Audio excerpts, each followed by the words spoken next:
Message के हिसाब से भी, पॉलिटिकल टाइमिंग के हिसाब से भी। लेकिन एक चीज़ की मैं चर्चा कर दूं कि पार्लियामेंट की हमने डिबेट पर सब बात की, हम लोग चिंता कर रहे हैं कि भाई पैसा बहुत वेस्ट हो रहा है। मैं पैसा इंपॉर्टेंट नहीं समझता। मान लीजिए 300 करोड़ रुपए वेस्ट हो गया एक महीने में। 300 करोड़ रुपए कुछ नहीं है, 2 रुपये एक आदमी पर एक महीने में खर्च हुआ है, वेस्ट हुआ है।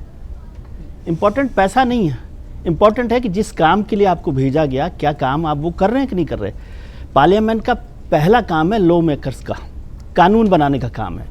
आप बहस करते हैं राज्यसभा में सभापति बनकर कि सुप्रीमेसी ऑफ पार्लियामेंट है, सुप्रीम कोर्ट को चैलेंज करते हैं कि आप कानून नहीं बना सकते, और जब आपको कानून बनाने का मौका मिल रहा है तो आप कानून नहीं बना रहे, या बना रहे हैं तो बिना बहस के बना रहे हैं। 15 बिल 12 बिल पास होना कोई प्राउड का विषय नहीं है, ये कोई रिकॉर्ड नहीं बनाना है।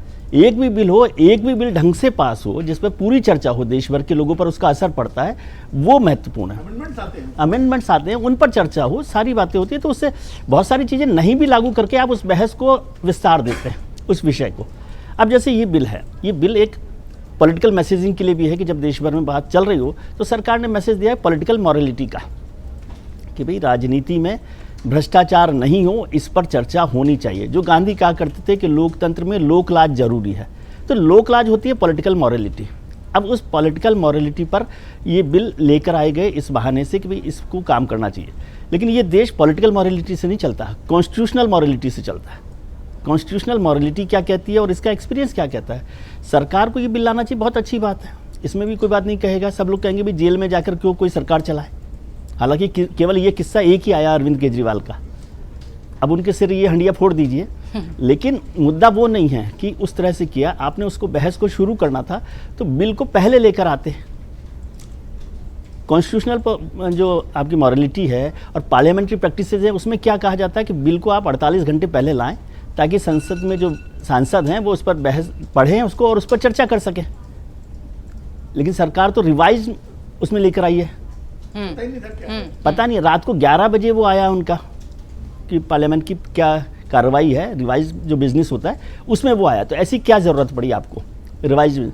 और ये आदत में इस सरकार के, जो बिल सबसे बड़ा बिल आया इस देश में 5 अगस्त 2019 को, आर्टिकल 370 को एब्रोगेट करने का, वो बिल भी आप ऐसे लेकर आ गए और आप ये दिखा रहे हो देखो किसी को खबर नहीं।